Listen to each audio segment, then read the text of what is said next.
देश के अंदर अभी भी न्याय है, संविधान है, जिस तरह की सरकार केंद्र में चल रही है वो तो फांसी पे लटका देती है। हम सबको अरेस्ट इसलिए किया गया कि एजुकेटेड पढ़े लिखे लोग जो देश के लिए कुछ करना चाहते हैं वो आगे ना आए, उनको डराने के लिए किया। सब कुछ त्यागने के बाद एक्टिव पॉलिटिक्स में आए थे।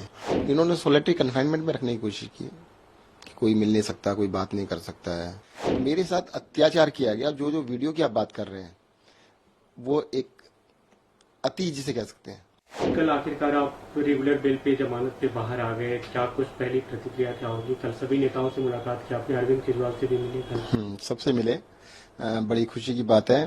और देश के अंदर अभी भी न्याय है, संविधान है, तो उसको मानना पड़ेगा। अगर संविधान नहीं होता, न्याय नहीं होता, अदालतें नहीं होती तो शायद जिस तरह की सरकार केंद्र में चल रही है वो तो फांसी पे लटका देती है। एक्सपीरियंस कैसा रहा इतने दिनों जेल में रहने का? कटु अनुभव काफी रहे। आप बीच में एक बार बाहर आए भी तो मेडिकल बाहर आए। देखा, अनुभव तो जो है ना, ये पहले से पता था। अरविंद केजरीवाल के साथ जब स्टार्ट किया था ना, उन्होंने सबसे पहले कहा था, देखो इस देश की राजनीति को बदलने की हम लोग कोशिश कर रहे हैं और जो भी इसको कोशिश करेगा तो उसको जेल तो जाना पड़ेगा ही।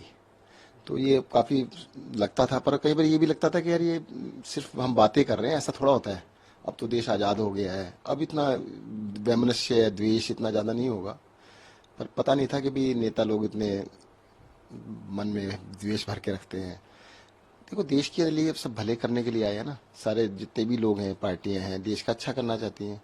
तो उसके अंदर तुम हमसे अच्छा काम कर लो भाई। अरविंद केजरीवाल अगर दिल्ली में अच्छा काम कर रहे हैं तो उनको रोकने की बजाय तुम उनसे अच्छा काम कर लो भाई। जो भी अरविंद केजरीवाल ने किया तुम कॉपी कर लो, पूरे देश में कर लो। करना हम कुछ नहीं करेंगे, पर इसको करने भी नहीं देंगे। और सबसे बड़ा कारण क्या है कि भाई ये जेल जाने के बाद ये अनुभव हुआ कि भाई कई बार सोचा कि भाई मुझे जेल भेज दिया, अरविंद जी को जेल भेजा, मनीष जी को भेज दिया, संजय सिंह को भेजा, कितने तमाम हमारे नेताओं को जेल भेजा। भाई ऐसा क्या आम आदमी पार्टी के अंदर कि आम आदमी पार्टी के लोगों को तोड़ना चाहते हैं, खत्म करना चाहते हैं। तो ये जो अनुभव है, जो सोचा वहां पे, तो ये निष्कर्ष ये निकला कि भाई इसका सिर्फ एक ही कारण है। इस देश में बहुत सारी पार्टियां बनी पर वो इन जो सो कॉल्ड बहुत बड़ी बड़ी पार्टियां का कुछ बिगाड़ नहीं पाई।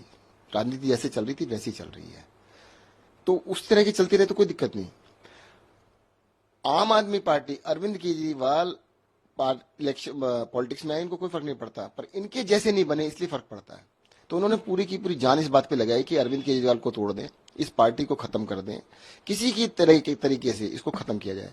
हम सबको अरेस्ट इसलिए किया गया कि एजुकेटेड पढ़े लिखे लोग जो देश के लिए कुछ करना चाहते हैं वो आगे ना आए, उनको डराने के लिए किया।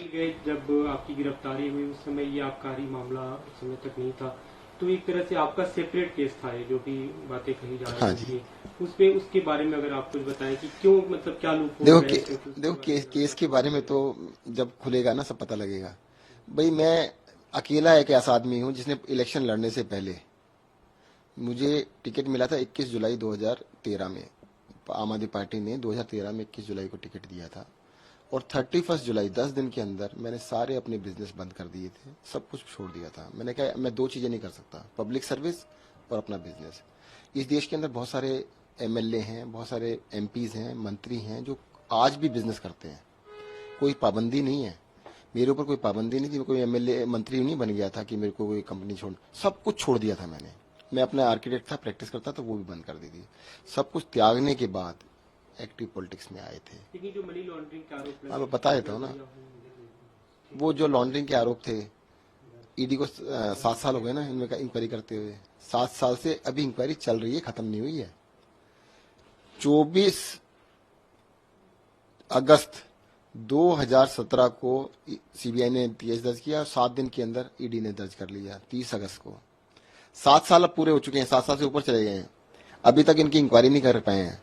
अगर तुमसे इंक्वायरी कंप्लीट नहीं हुई तो तुम करके आ रहे हो भाई? कहते नहीं यार अरेस्ट करना था, हमने अपना काम कर लिया। उनका असली मकसद था सत्येंद्र जैन को अरेस्ट करना, सत्येंद्र जैन को जेल के अंदर रखना, अरविंद केजरीवाल को अरेस्ट करना, उनको जेल में रखना, मनीष सिसोदिया को अरेस्ट करना, संजय सिंह को अरेस्ट करना। वो अपना काम किया उन्होंने। आप जब जेल में थे कई सवाल उठे स्वास्थ्य को लेकर कि मतलब जो जिस तरह की देखरेख होनी चाहिए, जो मेडिकल फैसिलिटी मिलनी चाहिए वो नहीं मिली, आपकी रीढ़ की हड्डी में चोट की ऑपरेशन में वो। अब देखिएगा वो तो, अब मैं इन चीजों को बारे में ज्यादा बात करना नहीं चाहता, जिस तरह का उन्होंने कोशिश की है, ठीक है। अब उनका ऐसा ही माने, ऐसे ही लोग हैं तो क्या कर सकते हैं। उन्होंने वहां पर जैसे आप खाली चोट लगने की बात कर रहे हैं, इन्होंने सोलिटरी कन्फाइनमेंट में रखने की कोशिश की कि कोई मिल नहीं सकता, कोई बात नहीं कर सकता है। तो इस तरह का तो सोलिटरी कन्फाइनमेंट सबसे सीवियर पनिशमेंट कहलाती है। 15 दिन से ज्यादा ना मर्डरर्स को नहीं रखते उसके अंदर। 15 दिन से ज्यादा महीनों रखा गया सोलिटरी कन्फाइनमेंट के अंदर कि वे किसी से बात नहीं कर सकते, बोल नहीं सकते। तो उन्होंने तोड़ने के लिए हर तरह के हथकंडे अपनाए जो भी हो सकते थे। आप जब जेल में थे, वीडियो भी सामने आया था तिहाड़ जेल से सीसीटीवी का, जिसे लेकर काफी सवाल खड़े। अच्छा चलो पहले ही बताओ, तिहाड़ जेल के अंदर कैमरे सब जगह लगे हुए हैं और किसी सीसीटीवी फुटेज क्यों नहीं मिल रही आपको? वहां पे क्रिमिनल्स भी हैं बहुत सारे, उनकी फुटेज क्यों नहीं मिल रही? सत्येंद्र जैन की क्यों मिली? ये कहते हैं सत्येंद्र जैन के लिए ना, देखिएगा क्या शानदार खाना खा रहे हैं। खीरा, टमाटर, संतरा और केला, ये 4 चीजें थी। आपकी नॉलेज के लिए मैं बता दूं, जब मैं जेल गया था मैंने 1 साल तक अन्न नहीं खाया था और वहां से खरीद के खाते थे। कैंटीन है वहां पर, कैंटीन के अंदर पैसे दे के खरीद सकते हैं। आपको कहूँ तो मैं बहुत सारे बिल दिखा सकता हूँ, सारे बिल है। कहते सत्येंद्र ने पानी पिया, अरे भाई साहब खरीद के पिया, बिस्लरी का पानी वहां मिलता है सबके लिए, मेरे लिए अलग से नहीं है। सत्येंद्र जैन के देखो टीवी लगा हुआ था, अरे भाई टीवी मेरे यहाँ नहीं लगा, सबके यहाँ टीवी लगा हुआ था। अगर मेरे यहाँ लगा तो कोई अलग से नहीं था। मेरे साथ तो ये अलग से ये था कि मुझे अकेले रखा गया था। मैंने बाद में लिख के दिया उनको, डॉक्टर ने मुझसे कहा भाई इनको अकेले न रखे, साथ में रख लो। कहते नहीं अकेले रखेंगे, इसको तोड़ना चाहते हैं हम। तो मेरे साथ अत्याचार किया गया। जो जो वीडियो की आप बात कर रहे हैं वो एक अति जिसे कह सकते हैं। अरे मुझे सर्जरी हुई थी, मुझे डॉक्टर्स ने कहा था बेड रेस्ट नहीं, एक्सक्लूसिव बेड रेस्ट कि मेरे को कहा गया था। मुझे अस्पताल में रखना था कि वहां के स्टाफ ने बोला कि जी हम आपको ओपीडी में ना रख के, हम आपको चक्की कहते हैं, रूम को कहते हैं, वहां रख लेते हैं और फैसिलिटी वहां पे दे देंगे। मैंने कहा मुझे जब झुकना मना है, मैं कुछ उठा नहीं सकता। कम से कम 1 महीने के लिए एक्सक्लूसिव बेड रेस्ट किया गया था कि 1 महीने तक आपने हिलना भी नहीं है। तो उस टाइम पर मेरे पैरों में इसमें बहुत ज्यादा पेन था, तो उन्होंने अरेंज किया था। अच्छा आप कह रहे हो मसाज की बात कर रहे हैं, चलो कभी ये पूरे कपड़े पहन के मसाज होती है? आपने वो वीडियो दोबारा देख लेना, खोल के देखना। अरे भाई फिजियोथेरेपी कर रहा था वो बेचारा, कहते वो मसाज करा रहे थे। आप भी करा लो भाई, ऐसे मेरे को दिखा देना। और अगर हिम्मत है ना, उस तिहाड़ जेल की जो एक्चुअल में मसाज होती है उनकी फोटो निकाल के दिखाओ ना। उनकी तो नहीं दिखाते। अगर आप लोगों ने, एक आदमी बीमार है, उस बीमार आदमी का इलाज ना होने देने के लिए क्या उसको मारने की इच्छा थी क्या? मारना तो वैसे फांसी दे दो, उसके लिए तुम्हारे को कहते हैं क्या करने की जरूरत थी? तो मुझे लगता है ये इनके डर्टी पॉलिटिक्स है, गंदी पॉलिटिक्स में उतर गए।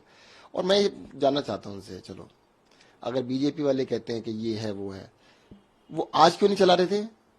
गुजरात इलेक्शन थे तो वो चलान चालू कर दिया।